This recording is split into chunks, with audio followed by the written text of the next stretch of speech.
What's going on, everyone? Juice Bags here, and welcome back to some Dungeon Defenders 2. This one was suggested on stream yesterday, and today we're going to take a look at the Flamethrower from The Apprentice.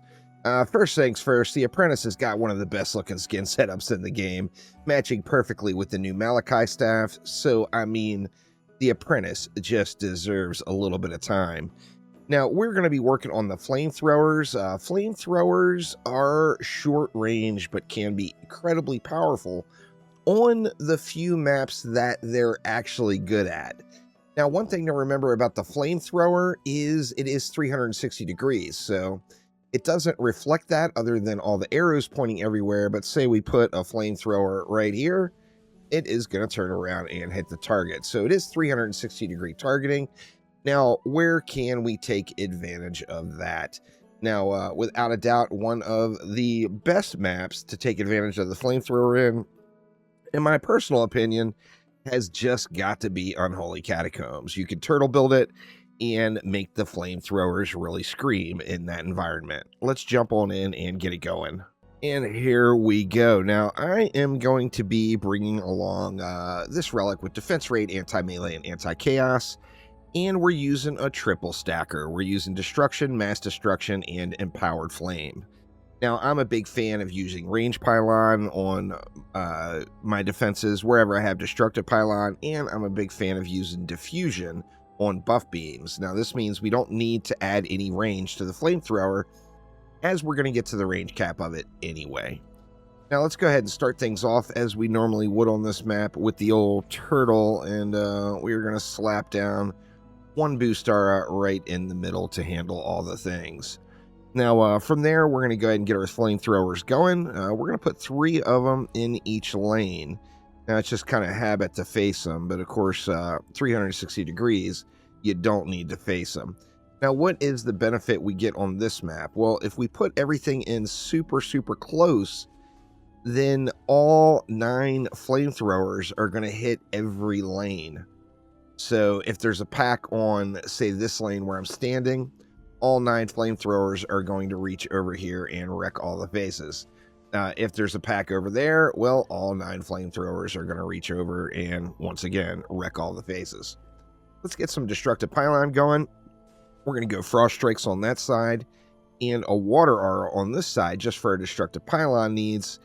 And then we're going to get it all squared away with a buff beam. So our buff beam we want to put at an angle going across just in front of the center one, and then an angle going across as well. And you can get all of your flamethrowers hit with just the 2 nodes. Now we are going to need some walls in here. For that, we're going to bring along our trusty werewolves, as I just love them. The walls, here's what we're going to do. We're going to find out the closest we can put them, and then we're going to move them out a little bit farther. So closest we can put it is, why is it not letting me put it? Right there, and we're going to move it out a little further.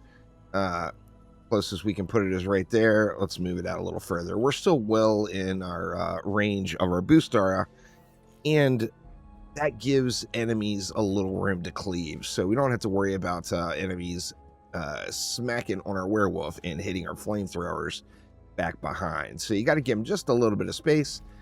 And then we got 80 DU left over, which is going to allow us to get some anti-air. Flamethrowers are not going to target air enemies, so we're going to want to get something in there for that. And I think we'll just go we'll go with 1 Skyguard Tower and a Destructive Pylon on a Water Aura. Now let's go ahead and we'll throw a few upgrades into each one. Like, we can get 2 upgrades per lane and then have a little change left over. I guess we'll throw the change on, we'll get 1 upgrade on Skyguard there and then just spam it around. Let's just check it out, see how it goes. Now, like I said, 360 degrees, all 9 flamethrowers are going to hit enemies. So this map, it is relatively even, but there is spurts where there will be a larger group at one wave and not as much at another.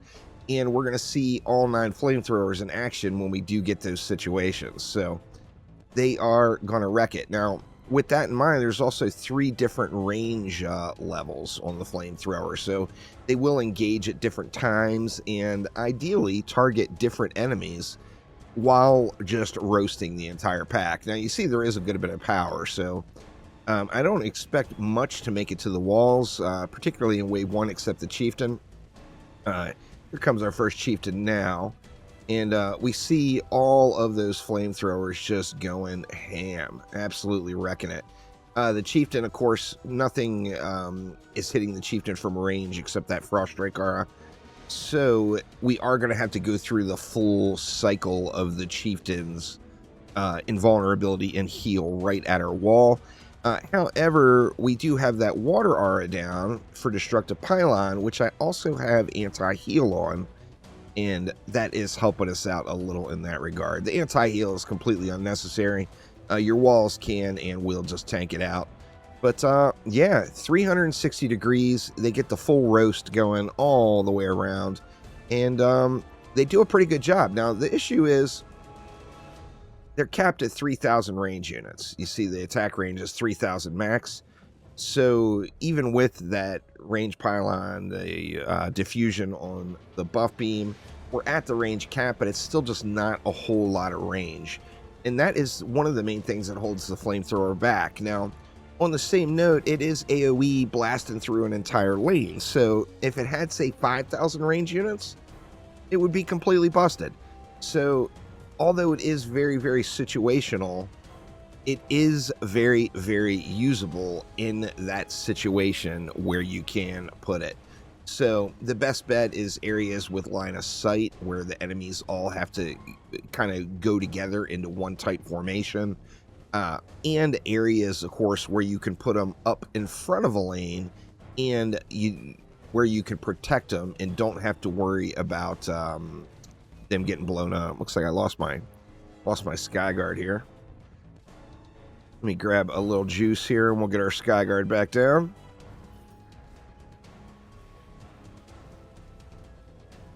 Put it back over here, I guess this time.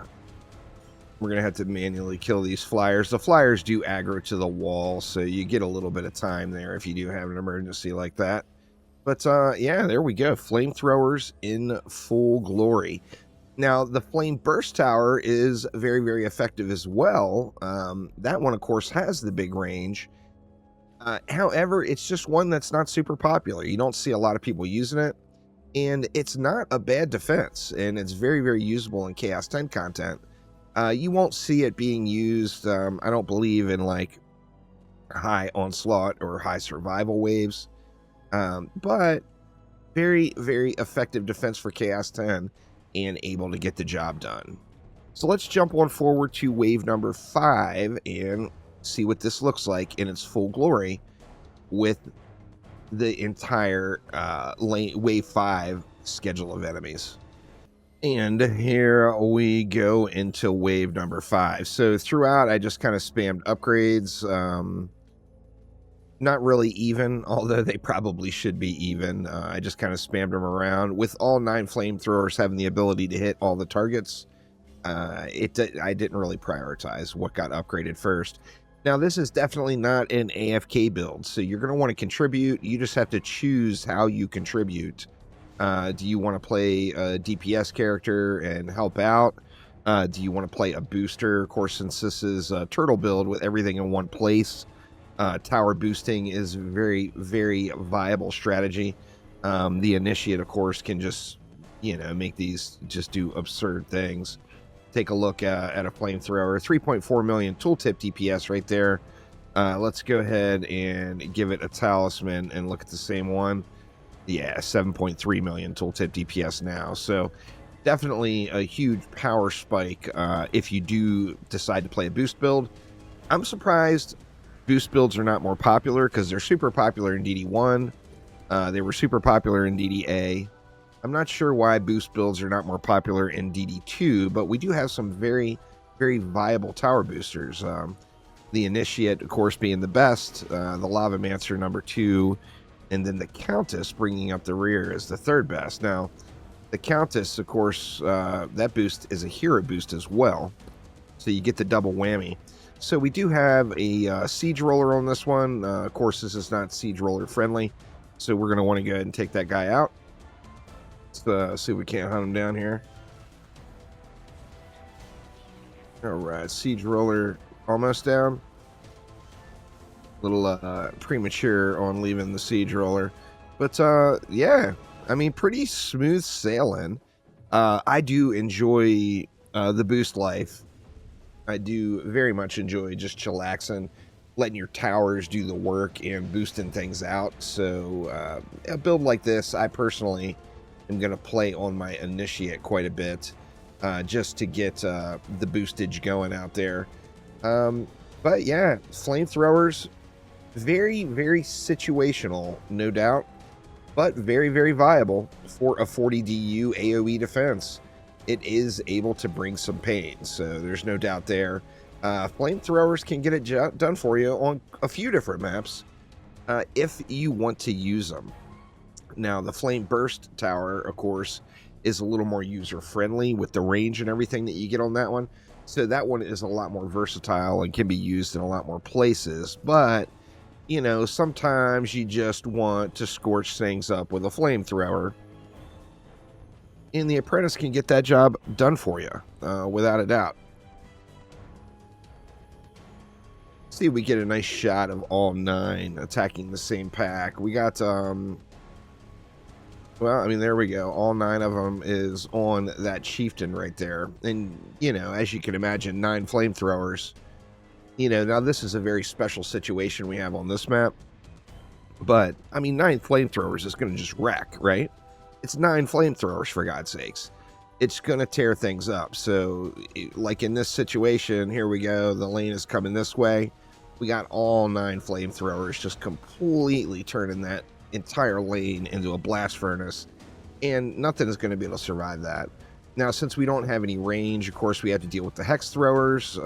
Additionally, we're going to have to help out for any javelin throwers that might be present. But overall, these flamethrowers are getting it. There's just no doubt there. We'll give this Skyguard a little help versus the birds. And we're just about there. I do love the fact that they're 360 degrees. So you can use them in a situation like this where they will really, really maximize. But there is some flamethrower hotness, pun definitely intended, in Dungeon Defenders 2. So if you want to heat things up, bust out your flamethrowers, y'all. It's just good stuff. You're going to have fun with them, and it is definitely a super cool and viable defense in the right situation. We'll throw that one out there. Very situational usage on this one, but they can be used if you want to use them. But that will do it for now. Thanks an absolute ton for watching, and I will see ya next time around. Take it easy.